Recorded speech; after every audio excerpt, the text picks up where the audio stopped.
This club's about winning trophies.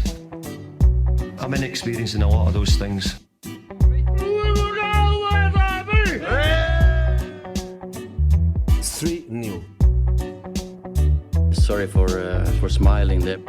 Almost lost the cup and you win it. The new European champions, the treble, the dream come true for you. Oh, I can't believe it. I can't believe it. Football, bloody hell.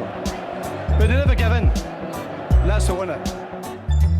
Welcome to the American Red Devils podcast. I'm John. I'm Alex. And we're bringing you the best Manchester United news from this side of the pond. Woo, sir. How we doing?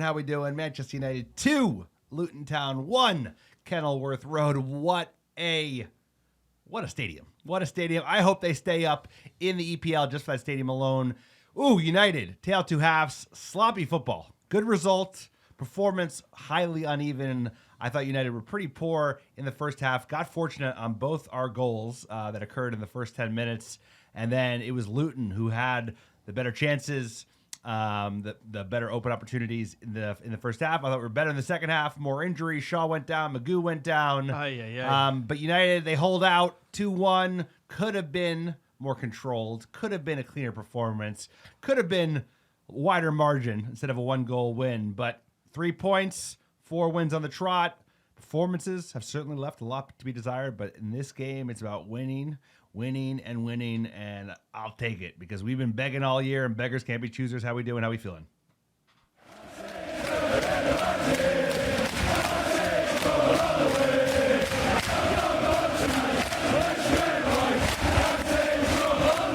Oh, I heard that a lot today, did. sir. The away fans were having a ton of fun down at Kenilworth Road. The Hatters fall to Manchester United. You can't forget that one. Hatters. Look, great result. 2-1 away again. The away form coming in at the right time for United. 4 in 4. Top 4, 3 points away. It's a results-based business. You know, at the end of the day, could we win prettier? Yes. Could it be less stressful? Yes. I mean, look, LVG. We have twitched our ass on the bench. I feel like all 4 of those wins were like that. You know, Yes, it's like yes. you could win Twitched. 3-4-1, you could win 3-0, you could win 4-0, but we go with the 2-1. Let's just make it nervy the whole time. Let's keep giving them chances or turning the ball over on the break. But look, this is a team that struggled. This is a manager who's been on the hot seat. And we have dug down deep, fighting injuries. And now you see a team out there fighting. Harry Magoo fighting. Garnacho, dog on the right now. We figured a lot of things out. It is counter ball, like Ole ball-ish, but it's working. So we need to stick with it until it doesn't and then get to plan B. Because right now we got Fulham at home, Old Trafford to make it 5-5. Put Tottenham's choke artist, Villa, they're pretenders. We're coming to town, and the American Red Devils are coming to town, going to Manchester in the Stretford End. We got to make it 5-5. We got to get that top 4, baby, because there's something to play for this season. Also got the FA Cup as well. So just remember, there's something to play for. Something to play for, indeed. There's a lot of season left, and you know what? Goalposts have shifted. I know we all had high ambitions. I certainly did heading into the season. 21. Awful start to the season. United, still not hitting the highs in terms of form that we saw last year. We played some good football last year. This year, we're plodding along at times. Today was frustrating, especially in the first half, getting too, I say, lucky, but fortune was on our side in those first 2 goals, right? The opportunity that Hoyland had in the first chance. Great finish from Hoyland. No, you got to give him. no, Big Dane, baby. Dude, Big he's 6 and been 6, excellent. scoring goals in 6 games straight. Come on, the Dane. Let's big him up here. Dude, as he deserves. A lot of people were criticizing him when he had his dry patch in the EPL to start the season. I think you and I both backed him. We knew that there's a player there. We saw it in the Champions League. We saw the chances he was getting. And now he's scoring goals. A lot to do in that first one. Second one, chest ball, reminiscent of my boy Fellaini, banter era legend. I figured that out. That's the deal. As a legend, but only legend in the last 10 years. But like you said, it was frustrating because you got 3 points. But at the same time, United not doing themselves any favors based on giving the ball to the opposition over and over again. They were trying too hard to Ole counter ball, especially in the first half. And I think we did the same thing against Villa, which is that we tried to play too quickly. And by doing so, we kept giving our opposition the ball. And when the opposition has the ball, they can create chances. And they created a bunch of good chances in the first half. So I'll take the win, but we have things to work on because we have better teams coming our way. We got to play City in a couple weeks and Fulham. Fulham are a solid side. No, they're not. We're solid gonna smoke them. Like, come on, Smoke them. We don't smoke anyone these days. Fine. Our gonna definition of smoking them Win? is like a nervy 2-1 win where they create more XG. But, sir, quick PSA for the podcast. If you like the American Red Devils, we are for fans by fans. You want to support us? We don't have any single sponsors on the podcast. We are supported directly by our fans via Patreon. Check out our Patreon, patreon.com/American Red Devils. A big shout out to Frode Satrin, who signed up as a Stretford End supporter. Shout out to you. He's obviously from Norway, and he's got the AE that are reversed back to back. So if you want to mispronounce your name, sign up on Patreon. It goes a long way to support us. Also, check out AmericanRedDevils.com/store. Our merch is there. You want Alex to ship you something, grab something, support the pod. Also, check out AmericanRedDevils.com. Great blog content there. Sir, tell me about iTunes reviews. iTunes reviews or 5-star reviews, the American Red Devils podcast, wherever you listen. It's a great way to support the pod.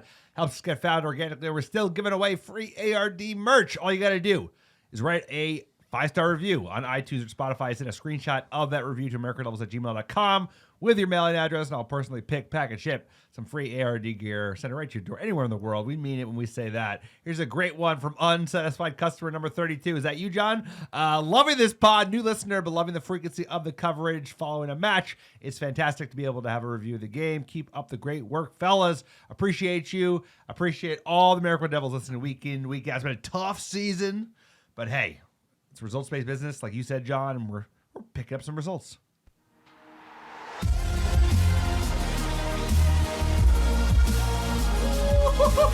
England. I can't wait for England. All right, we're talking Manchester United 2, Luton Town 1, Kenilworth Road in the EPL, English Premier League. Onana in net, Luke Shaw, Magoo, Varane, Delo, back four, Casemiro, Mainu, two-man midfield, Bruno in the hole, Rashford on the left, Garnacho on the right, Højlund up top. Pretty much picks itself. Any notes?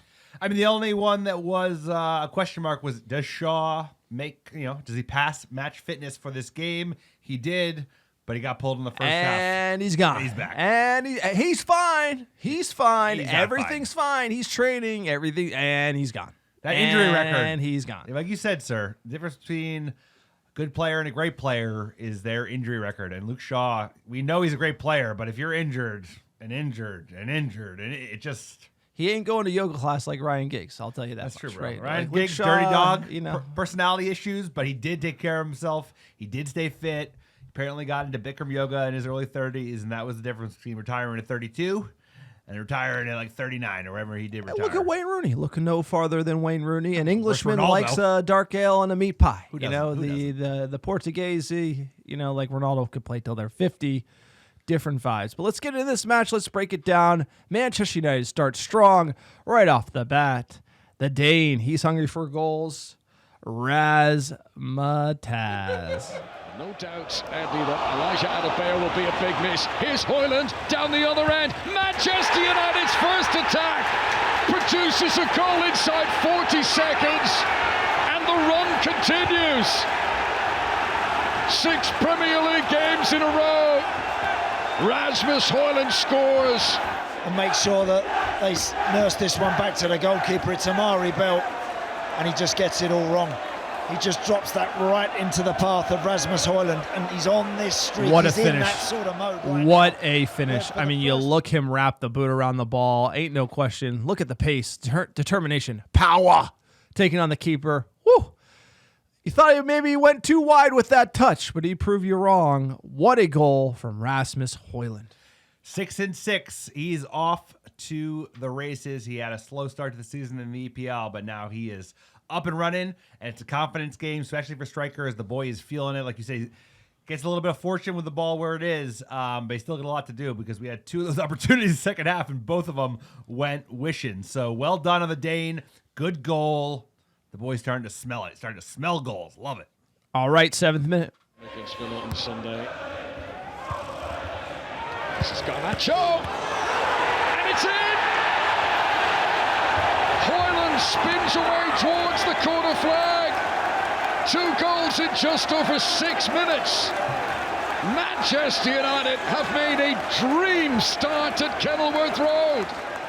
From a corner, Luke Shaw, great service. Garnacho with the volley. This is a instinctual striker's finish. The chest Pretty good, volley. actually. It's pretty impressive here. He redirects it. Goal. Hoyland. Man, he is on fire. On fire indeed. And here's the thing. Manchester United, they're the same beast usually season it like during one season. This season, it's going to happen. Here they are. They score 2 goals in the first 7 minutes. Like, there's no way they're going to just keep going. Score a 3rd goal, score a 4th goal. You knew this game would stay tight. And unfortunately it did. But great finish from Hoyland, like you said. Instinctual from him off the chest. Garnacho, you got to take a swing at it at least. But Hoyland onside. United 2-0. We should be able, to this point, just calm the fuck down, absorb pressure, and attack with intent. But instead, we just started, with the circus music. Let's start slipping all over ourselves, slipping over the banana peels. No, it's true. But at the end of the day, it's like, this isn't luck. That's just like instinct. He's got the right instinct. He was injured when he came in. Yep. He's young. It's unfair to put this much pressure on him, and great to see him rising through that pressure. I mean, a striker's got to score. This is the type of goal he's going to score, put it in the box, and he'll just put him to the sword. He's young. We'd like to pair him with someone who has some veteran skills. Ivan Toney? I don't know if Ivan Toney's worth the money, but you need another striker. Harry Kane? Relieve the pressure. Like, here's the deal. It'd be nice if Rashford got a goal. It'd be nice if Garnacho got a goal. What happens when Hoyland stops scoring? It's like, you need to share the love a little bit, and he needs another number 9 to take the look how many games he's playing quite a bit, doing well. But we need to kind of make sure the Dane, we don't ride him into the ground. 10th minute, Rashford beats multiple defenders, puts in a ripping shot just wide. He came close a few times. I thought he should have scored today. Yeah. But this isn't about Rashford. This is about our comical defending in the 14th minute. Full place in the middle. Chong again. It's a good turn. It comes up Harry Maguire. Morris, 2-1. 3 goals inside 14 minutes. What a start to this game at Kenilworth Road. Brilliant work again from Alfie down to the other. Really, he's got to Luke try and get Shaw tight to there stop that cross. on his man, unfortunately. Switched off for half a second, and he beat him to the header. Yeah, a bit of a lucky bounce, but like you said, Shaw snoozing far post. Onana tries to do it, but ends up flailing. You would like to see a punch out of this opportunity, but either way, Luton. No, it's a back in the weird game. one. No, it is a strange one. Weird flip out, but Shaw should be doing better. 31st, huge chance for Luton. This is when we really gave them a ton of opportunities right after this one. They're at home. They're fired up. Magoo gives it away playing out the back. Luton striker takes too long. United close him down. This one was very nervy again. Playing out the back. How's that going? 37th minute. Garnacho gives it away to Luton. Goes just wide from another strike. Then we got Lindelof on for injured Shaw. Hate to see this one. The physios at United are just the worst. Honestly. I mean, you want to talk about the Glazers being bad? Whoever's in charge of these players, it's like, if you're being precautionary, like, don't play him because now he's most likely have a more serious injury. 47th minute, again, another great chance for Luton. It was bend don't break, really, for Manchester United finishing the first half. Coming out, we were much better. Double sub, Evans and McTominay for Maguire and Casemiro. Obviously, Cass with the yellow. Almost got a second one. Got to get that guy off the pitch. Eric Ten Hag learned that lesson after he got the red and missed that Arsenal game. 57th minute, great chance for Rashford. United break, but got to do better. This one straight at the keeper. 60th minute, Bruno rounds the keeper, but the Luton defender puts in a great block to save a goal. It was a great block. It was a great block, but you got to score. You got to score one of these chances. Like, Bruno has to do better. He is one where the mojo has kind of left him with the scoring, because he used to be the guy we relied on to score goals, and it's been a minute since he was contributing on the goal scoring side. And he had a really good chance later in the game. He went just wide. Probably should have scored. He always tries to smack it 10 out of 10, and he had to sometimes just place it into a corner. Not his best game. He was a little uneven today, but other than Hoyland up front, a lot of the attackers should have done better. Garnacho should have had a goal. We'll get into his chance in a second. But United we had our chances, but once again, wasteful opportunities, and then leaving Luton in the game late. but this is something we continue to do. Yeah. It's not like this is a one-off. People want to say, well, there's these chances. Like, well, we're not converting them consistently. Like these one-on-ones. 62nd, Garnacho hits the ball well from a corner. Unfortunately, right at the keeper. 66, Luton keeper did do well. He did. And then here, Garnacho one-on-one with the keeper. Took some time. Indecision here. You got to feel bad for the kid because it's kind of happening over and over. And then he ends up trying to pick a pass to the far post. Doesn't turn out well for United. But look, Luton did recover well. The one thing I wanted to highlight here was Bruno was flipping out at Garnacho here, kind of like waving his arms like he literally missed a chance earlier. I don't like to see that from the captain. I like Bruno, but just something to take note when you have a young player. He just blew the similar opportunity. Nobody's yelling at him. And then for him to kind of be showing his visible frustrations with a younger player, I just feel like that is kind of talking to the dynamic of Bruno as a captain. Yeah, I didn't see that moment. I had seen, he didn't have his best game. He works hard, but he's certainly like an unequal captain at times. I think at times he can be a little hot-headed, and you need someone who's, Roy Keane was hot-headed, and he's one of the best captains ever for Manchester United. So it's when you do it. And I think being tough on a 20-year-old, 21-year-old Garnacho is a challenge versus being tough on a Shaw or a Rashford, someone who's a little bit more seasoned. So he's got to work on that. And, depending on who's the manager next year, it'd be very interesting to see who the captain will be and whether or not, if there is a manager change, regardless if we, because of how we finish the season, if things fall apart again, or if because just the front office wants a new look. Do you stick with Bruno, your best player? I think he's the captain. I just think he should be a little better and get this out of his game. He's got to work on it. That's it. I'm a Bruno fan. I just think I just don't like some of these moments. I just highlight them because I just see that and I just want to get this out of his game. And obviously it's tough. He's from Portugal, sir. I got like a quarter Portuguese in me. I got the fire. I got the same fire as him. Fire rises. Get me out there, coach. 79th minute, Højlund one-on-one with the keeper. And again, but how are we doing? Denying Højlund. Everyone gets a one-on-one. Yep. Except for, maybe Ahmad. 86 minutes sub Amrabat for Højlund. I don't know. I didn't really love this one. Kind of, obviously I get we're shoring it up, but we're getting these chances. We just need to get some people who can score them. And then 94th minute, Ross Barkley heads off the top of the bar. Look, this is a nervy one for Manchester United, but we win. We get the 3 points. It's a results-based game. No one's going to remember Ross Barkley hitting the post. No, it's 100% right, and you're also not going to remember all the one-on-ones that you probably should converted. Frustrated. It's a good win. It's an important win, but the performance leaves a lot to be desired. We need to do better converting our chances, and we need to do better controlling the game, and we need to do better just not giving the ball away. It was much better in the second half, but the first half was not good enough. They could have easily equalized in the first half, and then we just kept them in it, right? By not converting, we kept them in it. So even at the 94th minute, last shot of the game, they could have gotten a point away from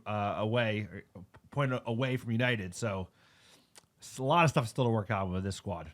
But in 2023, that goes in. That's all I know.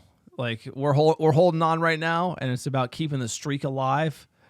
Whatever the traditions are or the superstitions they're running, run them into the ground, do whatever it takes. Because right now we are dying for a win, thirsty for a win.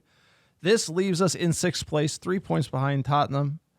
And was it top 5 behind Villa? 5 behind Villa, who are top in the 4th spot, and then City at 53, Arsenal 55, Liverpool 57. They're not going to let Liverpool 20 lose times. It, bro. They're going to let 20 times is in jeopardy. It's ordained, bro. It's really he's in jeopardy. Or he's leaving. It's going to happen. No, it's and you see the calls they're getting. That means more to me than the treble, because the treble was going to be done again. But the 20 times, the most league titles in England, and especially considering how far away we are, the Scouse Bastards winning, nobody wants to see that. So we got to be concerned about that. That's another thing to sweat the rest of the year is the Scouse Bastards not winning 20 times, because we get to lose that. We lose that bragging right, and they're going to sing that song. But really, it comes down to the odds for top 4. Man, how are you feeling about this, sir? We're close, still far. We're gonna catch Tottenham. I'm confident that we can catch Tottenham, but Villa looks to be a little bit. That's my revised prediction. Heading into the season, I thought we'd finish 6th. I thought we'd have the dip. Yeah, I said 6. I didn't think it'd be this bad, but I thought we'd have the dip. I do not think we'll catch Villa. I think we will catch Spurs. We will not catch Villa because Villa's they don't have that same kind of choke factor that's kind of built into the DNA of Spurs. But here's the thing. I want to talk about the 20 times. I agree. Bragging rights, huge. But if we weren't dealing with like a juiced up City squad that were basically like artificially built, they would already be at 20, 21. So it's coming. You know, I hate to say, they've got 6 Champions Leagues. They're ahead of us. No, but if we can get past this season, I don't think they're going to be within a shout. Well, losing Klopp's going to be no, huge, I think unless they get. You don't like. We're so far away from winning another one that it's like literally we're like everyone's pumped on us winning 4 games, and we're like not even thinking about winning another league. And it's like we got to remember we're miles away that we're trying to get there like in 2 years. Like next year's gonna be like, oh, we can't win the league, and then like we have to start trying to win the league. That has to be the bar. Like I don't care about Champions League or Europe. It's like that's gonna line the Glazers' pockets. We need to focus on winning the league. Getting in the stat sheet for Luton. XG was 2.9 to Manchester United. They're 1.9. Great. We created a lot of great opportunities. A lot of those breakaways were really that. But the X threat, Luton created 2 to our 0.92. They were consistently creating more opportunities throughout the match than Manchester United. Why? Because they had 58% of the ball and 66% of the field tilt, which means they were in our final third 66% of the time of their touches that were in the final third were in our final third. You could see it. The balance of the pitch was to Luton at home, having to go at Manchester United. We were trying to increase the space in behind to hit them on the break, which was effective and did create the XG. But over time, if you're going to be countering relegation-bound sides, like this is really the type of football. That's the question. But it's working. We're getting results, so you guys stick with what works right now because this has been a rough year, and we got to try to make top 4. Shots for Manchester United, 21 to their 22. That tells you everything you need to know. 9 on target for United, 4 for them, and like I said, 59% of the ball. Not the best on the stat sheet, but we'll take it. No, we'll take it. I mean, at least they didn't out XG us. They did out X threat us. But I think the thing is the most frustrating is like United created the chances for them, like the Maguire chance. Exactly. A couple big giveaways. And it was really like Lindelof had a big giveaway as soon as he came on at the end of the first half. We just kept giving the ball away because we were trying to break too often. It's like you don't have to break every time you win the ball back. It did lead to some really good chances in the second half that we didn't convert. But I think we've been forcing the issue too much. And I think we did that against Villa. And I think we did that against Luton. And we could have gotten bitten in the ass by both opponents. But I don't want to say we're fortunate, but there are real things that we need to fix in this team before we play better caliber sides. And we're playing one of the best teams in the world in a couple of weeks, sir. And that's going to be a huge match for Manchester United. Huge match because not about 3 points, but just keeping the confidence. You get smoked 5-0, it kind of like deflates the tires, even if you're picking up results elsewhere. No, exactly. And I just want to highlight, it's like, we are so pumped that we won 4-4, and I'm so pumped that we're headed to go to watch Fulham at home at Old Trafford. It'll be fun. We're going to do a podcast on the way out. We'll do a podcast on the train back from Manchester. We're also going to be going to the EFL final between Chelsea and the Scouse Bastards, cheering on the Chelsea Blues, aka the enemy is my friend. We also have a fellow Scouse Bastard friend who will be in tow. So we will be hazing him on the trip. Regardless, super excited to get out to the UK. Alex is warming up the pie eating record at Old Trafford. He's going for the gold there. I think it's over under is 14 pies. I thought it was during halftime. I thought it was a Guinness record. The Guinness record I'm yeah, going night for. 1 was 11 Guinness last time.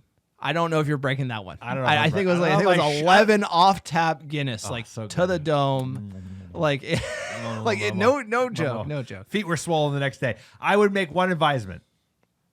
Forget the beer. Forget the Guinness. Do not eat anything at Old Trafford until Ratcliffe comes in and redoes the stadium and the concessions. Because the food, my favorite thing is like I always go for the high beta things, like sausage rolls. Also very uneven throughout England. I got sick off one years back. Is like John goes for the crisps. He's like always eating the crisp because you know what? You're not gonna get sick off a bag of chips. So keep that in mind if you go to Manchester United and you're not in like the club level, executive level. The food is we're on the proper Stratford end. You get dodgy. a warm ale, a bad pie. It's But regardless, I'm buzzing to go. Hoping the lads can get a win. And, hey, let the chips fall where they may. We are not in control of our own destiny. I think that's kind of how we threw away the first half of this season. But things are getting a little more exciting. Probably not as exciting as they should be, because how long is this going to hold up? These nervy wins against Luton. I mean, like, there's the other part of me. I love this mojo we're on, but it's not black and white. You have to be able to look at it and be like, hey, this is really risky. A good team's going to pick us apart. This isn't sustainable for the long term, really. And I think you got too many people, like in all walks of life, where it's black and white and everyone's like, this is great and this is horrible. It's really in between. Enjoy the moment. Enjoy the winning streak. I'm fine playing this way if it's working, but is it going to work over the long term? And ultimately, let's see where it takes us, because we got to rely on Villa slipping up. We got to rely on Tottenham slipping up. More comfortable relying on Tottenham than I am Unai Emery's top 10 Villa. Top 10 Villa, top 4 Villa. Can't believe it. No, it's well. And life is not black and white, and football is not black and white. And like you said, it's like you can be getting results. I mean, it's good for us. It's more fun to head into a Manchester United home game against Fulham with 4 wins than 4 losses. So, the mood will be high. Why do we go to Fulham, Alex? Like, why is it that we used to go for the big games and now we go for the Fulham? Well, last time I went to a big game, my record, I think I'm 0-3 in the last 3 games. See, Manchester United was PSG, Liverpool, when I went with my brother and watched us get smoked, and then Palace, which was in some ways we went to, and then Wolves. We watched and then the Wolves. The Wolves win with Wout Weghorst, the horse. No, but we kind of went off the big game. Like, do you want to go to City at home now? Like, it's like really. Arsenal maybe. So it's like let's go Fulham. They'll be all right. Wolves. But anyone who goes overseas to watch United, that everything has to come together, not moving the fixtures, and the team has to be in good form. Next year. We are excited. Hoping not to jinx the club, but it is a possibility. It depends on what jersey Alex decides to wear.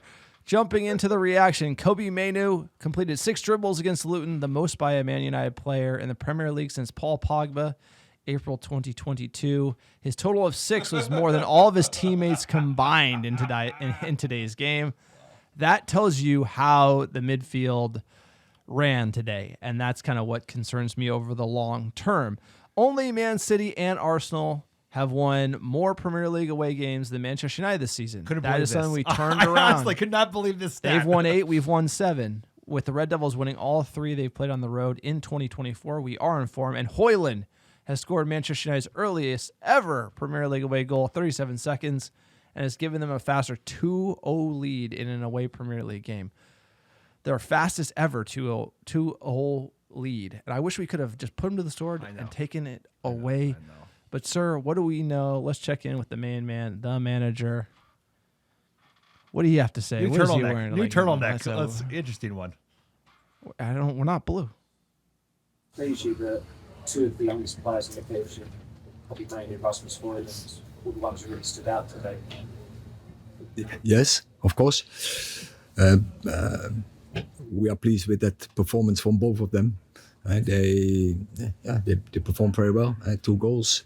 I think also Kobe was very mature, and I think he's progressing from game to game. So hopefully that process will keep going on. Just to clarify, the substitutions were 2 of them tactical. Was Harry Maguire injured, or was that because he was on a yellow card as well? I think the game was going in the direction. There was a lot of pressure on the referee, and they both were a risk for another booking. And we have good replacement with Scott McTominay and with Johnny Evans, and so that's why we took them off. We didn't want to go in that risk. Andy. All right, Johnny Evans, what a player, what a legend. Met him in Abu Dhabi. He was on the bench press at the gym at the Ritz-Carlton. What a lad. What a gentleman. I mean, something about the players that we produce from the academy, they're like, it's a rep. It's actually a rep. If you talk to people in the footballing world, like the United Academy lads are good lads. And guess what? Johnny Evans is a great lad. He humored us for 5 minutes, chatted with us. And we were over there for the World Cup. John, you were like, you think there's ever any chance you go back to Manchester United? And he was very coy. And all of a sudden, he's fucking playing games. And to be honest, He was decent. He was good. He played well in that second half. Made a bunch of big clearances, especially from the corners where they look so dangerous. We've had to rely on him too much. I think that's the problem with Johnny Evans. You love to have him around the squad. You love to have him get a game in like the EFL, like lower leagues, like, get him out there. But when we met him in Abu Dhabi, we were there for the World Cup, and he was on the bench press, and we just went up to him. Hey, Johnny, big fans. He was really nice. Like super nice. Super shy guy, like the thick Irish accent. Thick. I know. Very great. thick. That's great. You wouldn't think it. Soft-spoken. Very soft-spoken guy, but he was thinking about going to MLS, and then now he's just playing the back line at United. I can't not cheer for him for that reason. The personal connect. Big shout out to Johnny Evans. But look, sir, it's like here we are, Erik ten Hag at the helm, producing results. I think that everyone can agree that this is like the best run of form we've had all season. It is only 4 wins, so we got to like temper our expectations. But with all the movement above ten Hag, I've kind of come to the realization that my biggest criticism of the manager is the style of how we're playing. And does the new owner keep ten Hag next year to build on this style? Like, so what we're seeing now, 2 years in, as an owner, do I want to give that guy another year to continue to mold the team? Because the great thing as fans is you look at who's scoring the goals, Garnacho and Højlund. You look at those players, you're like, there's something here. We just need to augment this. Ashworth is going to do that very well. And is Ten Hag kind of like a transition guy? I think if a ruthless owner will get rid of him and be like, we need to start playing, the City way, like next year, right? So like Ten Hag can play hero ball the rest of this year, get us top 4, whatever happens, we're moving on. Then there's also the argument for Ashworth kind of being a little kinder and saying, hey, if it ain't broke, don't fix it. Players are now fighting for him. It's going to be a longer transition. So let's just work with Ten Hag through the next season. There's arguments for both, right? So like we said it the whole year, he should be here to the end of the season. The real question is, what do you do next year? We don't need to answer that right now, but just kind of thinking about that. It's concerning of the style right now. And if Ten Hag committed to playing the Ajax way next year, I'd be all about that, all behind it. It's just, why are we doing it? What happened? Where are we going? I think the future is what we need to focus on. And is he the man to bring us there? No, these are all good questions. And I think a lot of it, like we said the whole time, November, we were in like the gates of hell and everyone was freaking out. You got to wait to the end of the season so you can make a proper assessment deeper into the season. I think even now, mid-February, it's still too early to call it. But like, given how much we need to change at Manchester United, and if you could finish in the top 5, I think I would give him another year, because at the end of the day, it's like we have to get leaner in a way that I don't think most Manchester United fans have grappled with yet. It's like the times of like putting everything on the credit card and cha-ching, buy now, pay later. Like that shit is ending. Like they need to clean up all the debt, all the transfers payable, all the wages, and that's going to mean some lean years. And like, he has a record of working with younger players that are hungry. Those are probably the players that will do better at Manchester United under Ten Hag, but those are often not the players you get at a Manchester United. You get stars. That's the thing. We've always had stars, and we've always had stars contributing to winning sides. And is he the guy that can manage a giant star? I don't know. But right now, I want to see a return to last season. We played good football. We didn't just get some good results. We played good football at times. This season, we've seen a lot less of it. So I don't know what we're going to get from this team. Is it personnel-based? Do you need Martinez in order to play the way he wants to play? But we'll see what they want to do. I think there's just going to be like bigger fish to fry. It's like there's going to be a lot of other areas where we need to like up-level the squad, and I think Erik ten Hag will not be the first priority if they can finish in the top 5 or top 6. Yeah, I think it's a big question. And I think it's really based on how fast we can get Ashworth in, how well the rest of the season goes, and then how well Ten Hag is open to a new role and a new structure with Ashworth. Yep. I think it's almost a sort of, can we work together? Because Ashworth is going to look at what's going on the pitch and not want that, right? And I think like that's kind of where I am, where it's like, look, we've been through this roller coaster over the last 10 years. Like, I liked LVG. You hear his voice on the soundboard and in the intro. I liked Ole Gunnar Solskjaer. Hell, I love Jose Mourinho. Woke up this morning feeling fine. Got Manchester United on my mind. I like these managers, but at a certain point, it's about taking us to 21. It's like that's what it is. It's not about winning the Champions League. That's next after 21. It's about getting us there. Are we getting closer to that? I feel like football has evolved past Ole ball like 8 years ago. We're still doing the same thing. And Ten Hag, I was so hyped on him because I watched that Ajax team play. Now I watch Manchester United play. I'm like, where is that like mad Dutchman who looks like Heisenberg, who should be in the lab cooking up new tactics and setting the tone for future of football?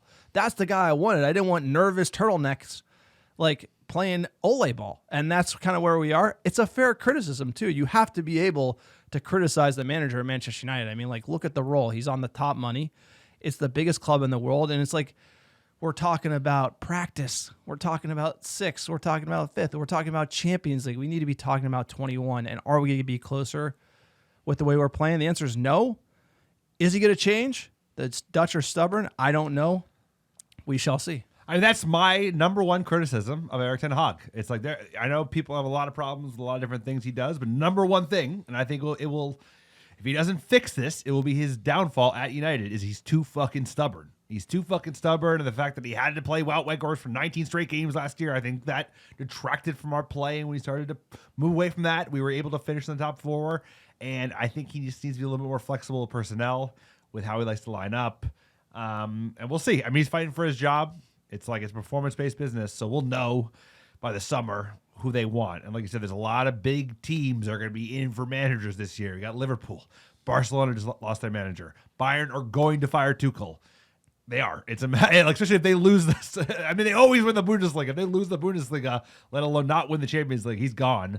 So then it's like, do you want a Tuchel in? And then he's another Mourinho, Conte type hothead, but can get results. So big decisions, and this is why you need top personnel at the top of the pyramid in the form of Ashworth.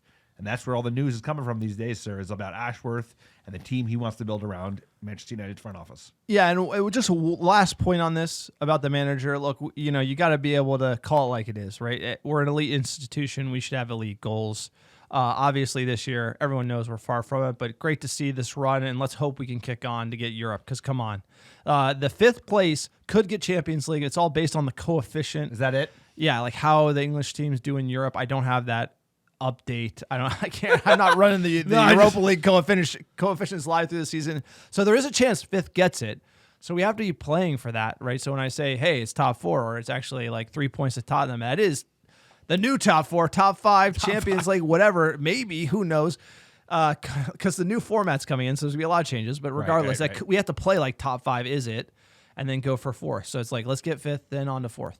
But as far as Ashworth, I think he's going to look at United, and it's going to be 100% all about the roster, right? It's going to be 100% about fixing the roster. I think he's going to be less concerned with Erik ten Hag. I think he's going to kind of... And so I think most likely Ashworth, if he comes in, Ten Hag will stay, and he'll just kind of just focus on the roster and keep Ten Hag and just try to get him to play this different style of play. I think the most likely Ashworth will take a long view, manage the roster, and don't change the manager, keep this thing going, and just kind of iterate over time, then probably get someone else in. I 100% agree, because like I said, I think there are bigger fish to fry at the moment than actually the manager. It's like, you got a squad to clean up. You got to clean up the wage bill. Not alone just like, what do you do about Harry Maguire and McTominay and players that are useful? It's like, you have the players that are like not useful and just burning a hole in your pocket. Donny van de Beek, Jadon Sancho, Anthony. It's like, these players are just like going to be very difficult to sell, and you're going to sell them for a huge loss, and that's going to be, I think, the first thing they have to worry about. It's like, let's get these guys off the books and start buying young players and pushing players through the academy. And it gives them cover, right? So it's like, you work on the roster, you let Erik ten Hag lead the team, and then, if you save that blood sacrifice for later. Exactly. I think doing too much too soon is also going to generate more criticism, where if you kind of just play the long game, hope we can finish decent this year, so another reason to kind of keep looking up for the lads. So there's a lot to play for here, sir. A lot to play for. Fulham, we're going to be there. Let's go. United in the news. It's all front office, sir. It's all front office news. United in the news. Take me through it. We should jump to Ashworth first and foremost. Ashworth news is getting hot. He's going to be the top of the pyramid. We call him technical director, sporting director, I don't know, but he's going to be the main man, and now it's coming to a head that Ashworth... Look, it says right there, Telegraph Football, Manchester United's new director of football until 2026. That's what they're saying. if we can't do... No. What are you talking about? Dash will be ready to take up a position unless they agree to his buyout clause because he'd have a 2-year guard. No, but the title is director of football. That's what I was... Right, you're right. All right, I'm going to just... Every time I say it, I misspoke. I get it wrong. The point of the matter is he's the main dude. But Dan Ashworth, more importantly, he wants to come to Manchester United. Of course he wants to come to Manchester United. And this is not Manchester United rebuild like Rangnick, like False Dawn under the Glazers. Like they know that Sir Jim is a serious guy with serious football people around him, and he wants the best of the best. The best of the best. Omar, well qualified, I think, for to be CEO and to step into that role. Ashworth, he's done it before. FA, Brighton, Newcastle United, and like given all the hair around Newcastle United and that ownership, who wouldn't want to come to a rebuild of Manchester United and be the man that brings United back to the promised land? So he's our guy. We've been hyping him for months. Now we know he wants to leave, and now it's just the haggle. We got to see. We're about to find out how good Ineos is at negotiating because Newcastle do not want an egg on their face. They've got enough eggs in their face, given who owns them, that they don't want another one. So be very curious, like how they can, because we need him in ASAP, and you don't want a 2-year gardening leave. But I don't know how much you're gonna spend. How much would you pay for Dan Ashworth to get him ASAP Rock? So this comes from Ornstein, right? Dan Ashworth formally put in his leave. He asked to leave the club, but obviously he's a contracted employee in this type of role, not employment at will. No formal approach from Manchester United to Newcastle yet, but will follow, and talks must take place over compensation and gardening leave. First of all, you're negotiating with Newcastle, aka you're negotiating with the PIF. Now, ultimately, here's the rub. The PIF just took a shot, a black guy, right? They got a black guy over this article of the head of the PIF, who's also the main man at Newcastle, all this stuff. You can read all about it. It's not great. Not great. That's like the biggest understatement ever. It's not great. It's not great. It's like a bunch of like medieval times shenanigans is basically what I would say. Like it's not great. Bonesaw FC, hey, Add nothing to see here. Add it again. Nothing to see here, like okay. All right, that's like intense. Okay. Back to football.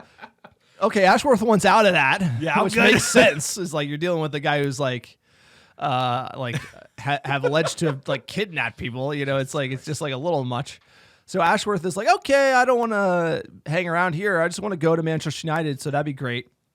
Anyone would just let him go. Right. And this is just the way business generally works. It's not like a big deal. And they are going to fight this tooth and nail, and I think that they could potentially scuttle this. I would think it'd be insane for them to do so. They should just get a good payout, and then on his way out, they should be like, he wasn't any good anyway. Right. I mean, that's like how you should. That's like the standard spite move. The standard, corporate move. Standard, if you're an a-hole running a company, you'd let him go, take some compensation, and then smear him on the way out, a non-good faith person, right? Or you just let him go because he's no longer in it and wants to leave, right? Kind of like Ronaldo wants to go to Madrid. Okay, you can go, that's fine, right? Hey, thanks for the memories. On to the next one. So it's gonna be interesting to see this play out, but I think Newcastle is gonna be super Jersey about it. And again, remember who you're dealing with, and they just don't want to look bad because this is basically saying, hey, you're not Manchester United, and Newcastle thinks they're the best thing since sliced bread all of a sudden. 100%, and they're big about saving face. And you know what? They're not looking real good at the moment. So I think they're going to fight tooth and nail for this. The press will. This is they love this. They're turning us going after literally people who work in the front office into transfer gossip. It's kind of amazing how big Manchester United is. That even every rumor about DOF or anyone in recruitment or whatever is a top story. But I agree. It's I think they'll get to a price. It'll be more than United want to pay, less than Newcastle will want, and then Newcastle will be like, he wasn't doing shit. But this is crazy. If you're Ashworth, these guys literally chopped the dude up. You know what I'm saying? But he joined them after that had already happened. No, I understand, but it's you want to go toe to toe with these guys. I mean, they literally it's this. This is what we're talking about. It's this is the hand that's coming in here. But he knew into exactly. He knew who Piff was. He knew there was no delineation between Piff and there is. Technically, but yes. I mean, technically the FA. Yes. But technically, City is not propped up by fake sponsor money either, but that will be litigated. Regardless, is good news for United. It's still a bridge that we have to cross. This one is 50-50. It's a coin flip, honestly, because they're going to just be like, pay us $20 million. We won't do that. So we shall see. Sir, give us our next bit of news. More front office. We're not going to spend too much time on this. Jason Wilcox, who is currently the Southampton director of football, but was most recently at City, I believe, as the head of their academy. Another individual, feels like we're talking about transfers. Another individual in the mix for front office. I think he would work with Dan Ashworth, not, in his role, but basically United are going for everybody. I mean, like, I have to commend what we've seen thus far from Ratcliffe is like he understands that our ability to be effective on the pitch, to make good business decisions, to get good deals is like you need really good personnel. And I think United is copying finally what City did basically when they have had this decade of success, right? They took the best front office people out of the other best club at the moment, and that was Barcelona. And they basically recruited all their folks. And that's what we're doing is like we're taking the best people, whether it's Ashworth or Omar Barada, and you're just taking it from other top clubs. So you love to see it, sir. Love to see it. Let's just get the team in advance of the summer because it's going to be a busy one for Manchester United. I think really around selling more so than buying. Yeah, I mean, shipfootball.com, holiday sale, still ongoing. We're watching it. But if you look at what's happening, I mean, these are major moves, and we are getting out of this, like properly getting out of this. We're going to have a serious footballing institution. I'm so grateful for this. In 2 or 3 years' time, you won't recognize the last 10 years. And huge deal. And remember all the Muppets that wanted Qatar to buy us and bring Mbappe in and continue the same streak because that was just absolute nonsense. Speaking of not nonsense, Jim Ratcliffe plans to transform Old Trafford. Apparently, they're meeting with the Manchester Trafford Council. Local They've government. looked at like a plan to redo the Trafford Wharf side. I think this is amazing. Like this is exactly what Manchester United should do. Yep. Obviously, Manchester United, heavily local team, internationally famous, tons of people coming, and you kind of go there and you're like, they could do so much more with this area. And I love to see them redevelop the wharf and make it more of a destination because the locals are harsh on people who want to come internationally watch the game, and it hasn't been dealt with in a good way. Ticket pricing, increasing secondary market sales, and then like it's just they haven't like integrated the whole international community and the local community in a good way, right? So the international fans who buy the half and half scarves are just like slated, right? You have to make all the mistakes. Me and Alex have made all the mistakes, but we all love Manchester United, and I think something about this says that the whole area should be redeveloped to accommodate, people traveling in, seeing Old Trafford, seeing the wharf, redoing it so it looks really nice, and I think this is the right vision. No, and you speak a lot about how do you get Manchester United to 10 billion. You get Manchester United to 10 billion by like owning this huge plot of land, doing giant commercial and residential redevelopment, selling properties, and just this will piss off locals. This will piss off the English, the local fans that have been going their whole life and live in Manchester and go to OT 20 times a year. But at the end of the day, money wins, and it's like it should be an experience where there's like lots of restaurants and lots of places to stay, and hotel football was like the beginning of that. But that whole area should be like redeveloped, and it would be good for Manchester. It would be good for the locals. It might piss you off in the short term because you're gonna have more international fans coming to see it, but hey, this is an international club, bro. This ain't Luton Town. This is the most global international football club in the entire world, and you're never not going to get fans coming from Scandinavian countries, from Ireland, from the United States, from Asia. So just let us come. Let us pay more than you guys pay for season tickets. Wait. We got season tickets. I'm talking about everybody else. We didn't have season tickets for like 3 years ago. I'm an OG, bro. So I'm not worried about that. I'm saying, but like it's about like the experience. Like you go to like I've never been to the Dallas Cowboy, but they got the whole like second stadium, the Ring of Honor. Like fans can go. It's like a destination. Like Yankee Stadium, dude. Yankee Stadium is like it's just kind of boom in the Bronx. I mean, it's not like the stadium That's itself true. is incredible, but it's That's like closer to Old Trafford. It should be. Yes, exactly. It's like Yankee Stadium. Been to the old one, been to the new one. But it's just like, it's kind of like, boom, right there. Bronx, like, here you go. Like, bam, bam, stadium. Like, obviously a ton of history inside the stadium. But if the surrounding area was redeveloped and was as nice as the inside of Yankee Stadium, it'd be nice to go there, even watch the games, but it's just not. And United should be more like that, like accommodating fans in a different way, in a more futuristic way, with an open plan, with the wharf, which is very nice right there. Dude, it's a good location. There's no reason it has had the lack of development. I mean, it makes sense because the Glazers only cared about the bottom line. But if you're a smart businessman, this will lead to more money in the future. It will lead to a more valuable asset.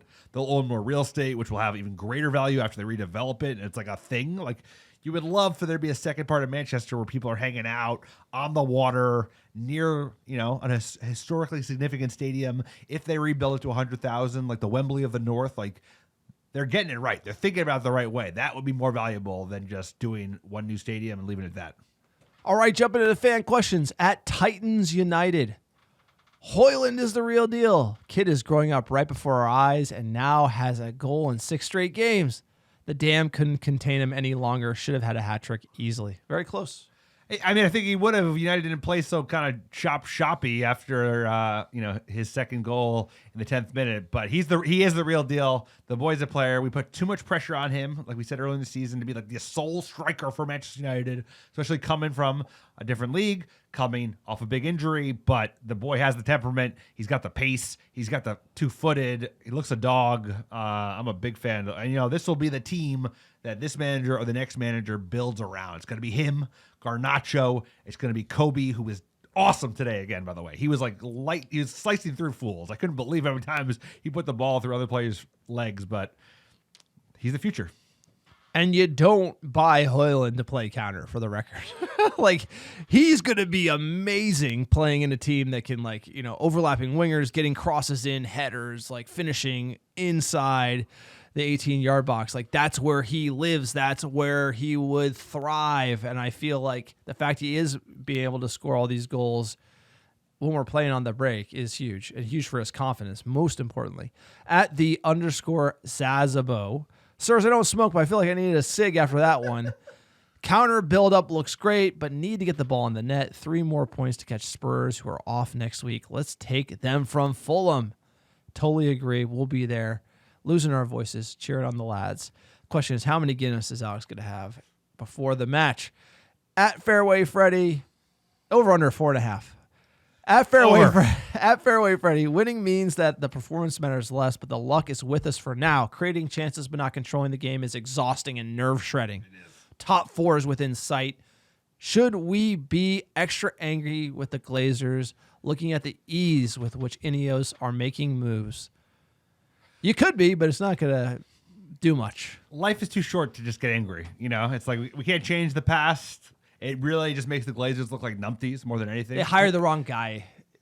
The Woodwards, right? It's like he didn't make the calls. Right? I know, but they didn't hold Woodward accountable, to be fair. So, you have to hire him, and then you got to hold him to task. And you know what? Ratcliffe's going to have to hold this crew to task because we're going to make mistakes, no doubt. Mistakes happen, but you have to learn from mistakes. And we just made the same mistake over and over again. So I'm more focused on being hopeful for the future because we love this team, bro. We don't date. I'm going to be a fan of this team to my last days. So I'm hopeful that the future, the next 10 years, next 20 years is better than the last 10 because the last 10, it's been tough. It's been tough at times. So hopeful for better times. You're not going to jump on the Scouser bandwagon when they win 20? Scouser, those fans, bro. I'll tell you what, sir. We couldn't buy tickets together. It's complicated, but I think I'm sitting with the Chelsea fans. You're sitting with the Scouse fans, bro. It's like you're going to get a lot of Scouser exposure. Those people, I'm good. I got my camp. Yeah, I know. My our good buddy is a Scouser. He might change sides. He might change sides. Classic. It's like, we're Jersey, New York. We're like Jersey, Yankees, Giants, like United. He's Liverpool are like the Red Sox. Red Sox, Pats, and then he's like decides to sport like the Scouse Bastards because the FSG connect. And so he's going to be there. And I was like, well, he's flying all the way out there. I'm not going to just make him sit with Chelsea fans. So it will be interesting. I feel I'm going to be like a double agent back there. It's going to be tough. It's gonna be a tough I want crowd. both teams to lose. How about that? Tough crowd. They I was like, you they know. should cancel the game and give the last. Hey, we last survived in year's EFL. Sunderland. By the way, we away in Sunderland. Zlatan's Jesus. last goal for United. Let's go. We were there. Like that's all I gotta say. We started from the bottom. It's like, come on, That man. was it's like ridiculous, that. bro. What a game. 9 hours on the train. Yeah. A day trip to Sunderland, 4 hours I don't up, 4 advise it. hours I don't down. advise Like, it. Let's go. Like, yeah, we were nuts. At nmaybaugh13, quote, lucky to get all 3 points. I hate to be the ref was unfair guy, but holy shit, there were some bad calls. When can we start a dialogue around how poor Bruno's been this season? Also, if PSG make a reasonable offer for Rashford, we should accept without hesitation. Look, you got someone here, Nick, doing the whinging on the ref for you. I don't feel like you made that point. The excuse factory's kind of been because we won, reduced capacity. But he wasn't. I mean, he wasn't great. I mean, that yellow card especially. You love to kill a ref. You're a big ref. The refs guy. are shit in this league, bro. I mean, they are. It's like I don't even watch the NFL, but you watch the NFL. I'm not bothered. I'm not that. You're I'm not not that but they are poor. Shouldn't be that poor given how valuable the league is. We've had the thing is like Should the score bar more is goals, so you know? we should, but the bar is so low that like this was not even that bad of a reffing. You know, it wasn't even that bad compared to some of the refs we've had this season. So I'm not whining. Bruno, I think the problem with Bruno Rate this season for Bruno. Captain coming up. Like, let's go. The whole season's been shit. So like he's like a 6.5 for Bruno for him. The problem is Bruno came in and like played off the. He was scoring like ridiculous goals, and he had a level of production that he was never able to maintain. He should get more assists. Which we knew he wouldn't, but he should get more assists because players around him should score more goals. But he should also score more goals. He's one of my favorite players, if not my favorite, on this team at the moment. And he needs to score more goals. He probably should have at least a goal today. He always goes for the banger, and you need to just sometimes like keep it down. And I think you're gonna have a lot better chances. But I love Bruno. Like, what about the Rashford news? Would you sell Rashford? What's a reasonable Yes, offer? of course. Yes, I hate to say it. 100 million. Anything yeah, over you 80. Anything over 80. Anything over 80. There you go. Pounds, 80 million pounds. They give you 70 million. You take get the wages out too. You got to remember the wages. That's the focus. Look, Rashford's sell him. You see him today? Come on. Look, I love the kid, but it's like Belfast. Like, all right, like it's too much volatility. Like you got to look at like Ronaldo is like he's a psycho, but he's gonna show up every single day and do like a million crunches. You know what I'm saying? Like he's not going to Belfast, dude. And with Rashford, you don't know which way this is gonna go. You don't know. Yeah. And so like you give him the big contract, not the best year, but the fact he's like missing training and it's like kind of falling out with the manager a little bit. Boys with Sancho, it's kind of you don't know where this one's gonna go, so I de-risk it and just get him out. Would love for him to turn around and be like, I thought he was gonna break Wayne Rooney's record. Like I saw him score against Villa under LVG when I went to a game. That was his breakout season. Sunderland, he had a nice goal. I was always a huge Rashford fan. I thought he was just going to be the golden child to take United to always stay throughout all the tough times, take us to the promised land, and then break Wayne Rooney's record. And he's a local lad. Who wouldn't want that? But I just feel like it's kind of gone, flipping off the fans last year. Sancho or the year prior has one good year, gets the money, and then is kind of all over the board. I don't know. It just seems like something's going on in his personal. No, for sure. And also, like, look where we're at. We have, like, debt to the gills. We have to clean up shop, and part of that is, like, we're going to have to sell players that we probably don't want to sell. I agree with the sentiment. Like, he should be the golden god, the golden goose, if you will. But inconsistency, like you said, sometimes the characters he hangs out with, decisions he makes. And PSG, bro, they have big boots to fill. Like Mbappe's gone. He's going to Real Madrid. So it's a good time, just like you sell players to the Saudi League opportunistically, that if they want to spend 80 million, 100 million, I would do it. There's only 3 players you can't sell. Kobe Manu, Hoyland, Garnacho. That's it, bro. That's it. That's it. Bruno, you can sell him. Yes. And I love Rashford, Bruno. you can sell him. Anyone. Casemiro, Shaw. Everyone's on the for block. sale except for those 3. I would literally, that's how you would do it. It's like and that's the most exciting part about this team is those 3 players right now. And it like, despite the way we play, despite the manager's tough second year, despite this shit season, the most exciting part is those 3 players will be integral to the next time that we are Stratford End is really a rising and we're fighting for the title. Those 3 players will be like essential to that team. Imagine fucking Hoyland's like 20. He's still no, a baby, he's like 25. bro. He's got like he's gonna be acne, like 20. Like he's gonna get bigger and yoked and he's fast and he's 2-footed. And I think Garnacho's going to be even better, bro. Garnacho could have 5 more goals this year. Remember, problem with Garnacho is like, can you keep him? No, you're not going to be able to keep him. Kobe, you'll be able to keep. Hoyland, you'll be able to keep. You will lose Garnacho to Spain. once he breaks out. Madrid, of course. Yeah, exactly. I mean, he's got Madrid written all over him. No, for sure. All right, sir. That's it. That's the podcast. If you like the America Red Devils, please support us on Patreon. Like we mentioned, tons of benefits. You get extra behind-the-scenes episode every month. Check out our website, americadevils.com, americareddevils.store. Also, we are going to Old Trafford. We make the pilgrimage every single year. Cannot wait to be in the Stretford End, singing our hearts out, cheering on the lads. Hopefully we can win 5-5, kick on to some top 5 or top 4 action. We'll take whatever top 5, to not top be in the 6. Europa League. I know, jeez. Conference League, can you imagine? Give us our top 10 downloads last 7 days. Number 1, how you doing? Los Angeles, California, Chicago, Illinois, Dublin, Ireland, Brooklyn, New York, Charlotte, North Carolina, Atlanta, Georgia, Melbourne, Australia, Houston, Texas, Sacramento, Sacktown, California, and last but not least, Dallas, Texas. Appreciate all you listening week in, week out. Couldn't do without you. Here's one they like to sing in the Stretford End. Can't wait. We're going to keep you posted because ARD is going abroad once again. Here we go.